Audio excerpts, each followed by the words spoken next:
Hello, BookTube, and welcome back to the library tour of Doom. This is a library tour through the billowing curtain, adding a dramatic flourish to the library tour of Doom. This is a tour through all of my books. I was going to do a standard library tour in 2021. I decided instead to do it book by book, day by day, and not only to include the books that are on my shelves, but to go through my book journals and purchasing logs and include all the books that I've ever owned. And today's book might not be familiar to you. It's, oh, what's this doing here? Oh, this is not today's book. This is the new Norton Critical paperback of the King James translation of the English Bible, the New Testament and Apocrypha. The Norton Critical editions give you the text at the beginning and then a huge amount of secondary information, historical background, essays, appreciations, in this case pastiches, and dedicatory material of all that sort of stuff, plus full-color maps. They're intended for students, but they're incredibly valuable to read even for non-students. And this volume comes highly recommended. Jack Miles is on the back, and the great translator Robert Alter, and also me. I'm blurbed on the Bible. I don't know what this is doing here. Sorry about that. I don't usually make technical errors like that, but no. Today's book is the Nanshoku Okagami by a 17th century author. The author is Ihara Saikaku, and it's translated here by Paul Gordon Shallow as The Great Mirror of Male Love. Saikaku wrote, this is a whole bunch of little stories, 20 or 30 little stories, some of which are about the love that older, established samurai have for young men, for teenage boys. This is ephebophilia. And then some of them are about kabuki actors, and male kabuki actors, and the sort of middle-aged merchant class patrons who become lovers, that sort of thing. So it's the book is unified in the theme of the gays, for the gays, because this is the tail end of Pride Month, and you got to give the gays something, or you'll never hear the end of it. And this is an odd text for our current world. The author was a literary sensation by the time he wrote this book, and wrote this book on the assumption that it would be a bestseller, and he was completely correct. He was presenting to a huge reading audience, a reading audience that, thanks to his poetry, already knew they loved him, and already were waiting for his next thing. He was presenting to that huge reading audience stories that typically weren't presented to them, stories of merchants, of wealthy people, of wealthy, ordinary people, of actors, and the demimonde of courtesans, boy courtesans, and people like that who weren't fighting in wars. There were no Iliads here. There was nothing like that, and they also weren't royal. Instead, Ihara Saikaku was writing for the burgeoning financial middle class, what we would call the middle class, the merchant class that suddenly had a huge amount of prominence and influence even in royal affairs in the major cities, and that suddenly had lots of disposable income. So if, for instance, in the new year, 4 New Years, a new book came out that was a collection of touching and funny and sometimes scandalous stories about male love, male boy love. If a book like that came out, and let's say it was commissioned with a whole bunch of new artwork, so it was a gorgeous thing that was coming out, if you were a member of the class that this author is writing towards in this book, you would have the money to buy that, and the money to give it to other people. And this author took advantage of that, and wrote about that in ways that this translation is fairly good, but it has its problems. And some of those problems strike me as ideological rather than linguistic. So, more than almost any other work that I could name for a library tour of Doom, this one is one that I really think needs a new and exhaustively annotated English language translation.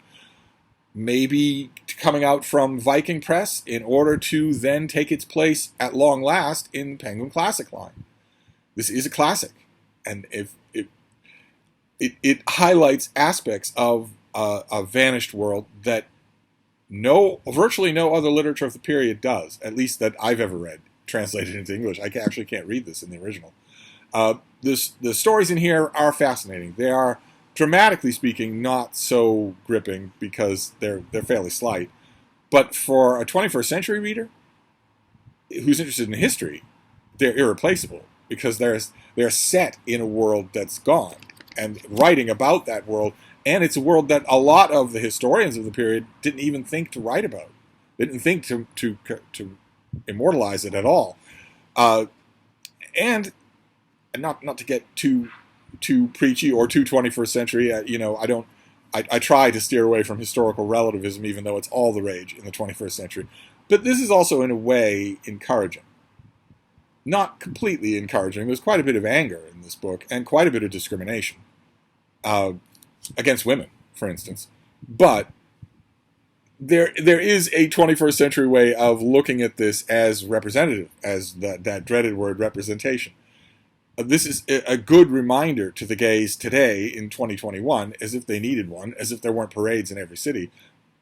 There are parades in every city in the United States celebrating the gay identity, but it's worth remembering that in many cities in the United States, and also in many cities in the rest of the world, celebrating your gay identity will be the thing that you do from 10 to 11 in the morning, and then from 11 until 3 you will be in jail and on trial, and at 4 you'll be dead. It's worth remembering that that is also the 21st century. And this, in light of that, looking aside for the minute from its angers and its meanness, there's some meanness that runs throughout here. If you look away from that for a minute, then this at least tells young gay people out there that they have always been there. That they are not some sort of, no matter what their more horrible relatives or friends might say, they are not some sort of abnormality. This has always been here. The gay people have always been here, and there have always been relationships. The ones that are in here have what I believe the 21st century would call a problematic power disparity. This is very much, most of these are very much homosexual relationships along the lines of 4th century Greece, where the power dynamic it's baked into the whole thing, where it's a more experienced older man who takes a beautiful and less experienced younger man, a teenage boy, as his lover and companion, giving the beauty of the boy gives the man a certain prestige among his fellows, and the wisdom and social clout of the older man gives the younger man entree into society that he would otherwise not have. It was understood in most parts of the society that this author is writing about, just as in most parts of ancient Greece, it was understood that the young man, the beautiful young man who went through that procedure and was taken on as the public lover of an older man, would use that social entree to establish himself in order to marry a woman and have children. It was understood in that sliver of society, that young boy understood that 30 years from now, when the time came and his own son was a teenager, that son would also become the public lover of an older, grizzled man, solely for the purpose of attaching themselves to that older man's circle, meeting that older man's connections, gaining something of that older man's social currency in order for themselves to go on and marry a woman and have children. And that was the pattern, and there was something very close to that pattern reflected here. Oh, hi, baby. Did you wake up just now? There were no miniature schnauzers in Saikaku's Japan. There were no miniature schnauzers. They had not been made yet. Isn't that wild to think about? In all probability, a dog that looks like this. Do you want to get down, baby? Do you want to get down? Go on. A dog that looks like that, in all probability, did not exist anywhere in the world when this book was written. Anyway, this is an old Stanford University Press paperback. I don't think that The Great Mirror of Male Love or Samurai Loves was I think something like that was the title that the great publisher Tuttle did when they did a version of this. I don't think that any version of this book is currently in print, and it should be. It is a classic. It is not. It doesn't have the heft of the Tale of the Heike. It does not have the beauty of the Tale of Genji, but it is still incredibly good and incredibly important. And I'm all for a gigantic new enterprise in which we find some celebrity translator like Peviar and Volokhonsky for the Russian classics.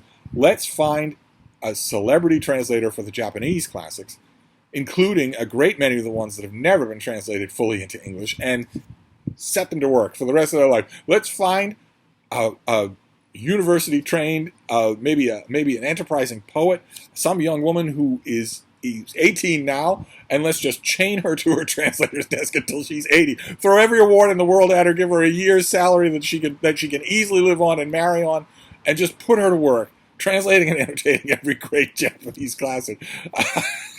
The thing is, somewhere out there is a young scholar who would happily do that without the chains. And I would love it. I would applaud that. That would be so wonderful. But in the meantime, that's your library tour of doom for today. It is the great mirror of male love. And it's important to remember what this book does not include, especially when you look at that title. What this book does not include is also a thing that has always been there. It has always been there. Important to remember that in Pride Month and in any other month. It's important to remember. Here are picturesque stories of illustrious samurai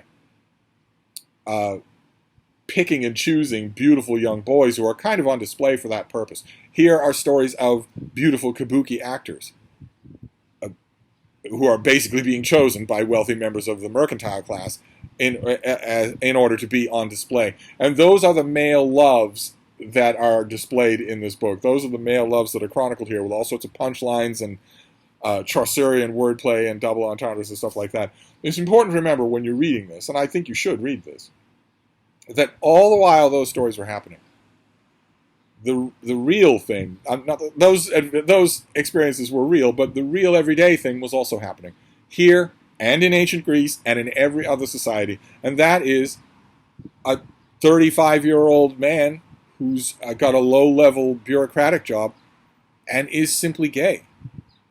So he's not doing anything for public display in his rung of society, and for the purposes that he's thinking of, which is a lifelong companionship, it would have been scorned. It would have been mocked. It would have been fined. It would have maybe been dangerous. But those men still existed. Those women still existed, where they're just going about their day, and they maybe have a wife that their family arranged for them, but one of their fellow clerks at the office, at the temple, in the basement, maybe feels the same way. And maybe they have, or try to have, some kind of relationship. Not public, not explicit, not ever avowed, but nevertheless real. It's important to remember here at the end of Pride Month that at least in America, for most of America, we don't have to do that anymore. Those relationships don't have to be thwarted and secret and doomed. Instead, they can have an element of a public element to them that isn't theatrical, that isn't made for Ihara Saikaku to write about in picturesque stories. Anyway, one way or another, that's the sort of thing you probably won't find in here, and you shouldn't go here looking for it, is that kind of male love, where two men just love each other and can't do it. In this society, they could not do it. No matter what this might tell you, no matter what impression you might get from this or other, there were other kinds of writing like this that told these kinds of stories. They had their own name. It was a genre, a subgenre that had its own name. Despite that fact, those two men in the basement cleric office could not do what those two men can do today in America, or in Japan. So it's worth remembering that as a little bit of encouragement as we wrap up Pride Month. But there you go. That's your library tour of doom for today. I don't know how I made the mistake of putting this on camera. Maybe I can blame the heat. But one way or another, I'm going to wrap this up. But I will be back. Thank you, BookTube.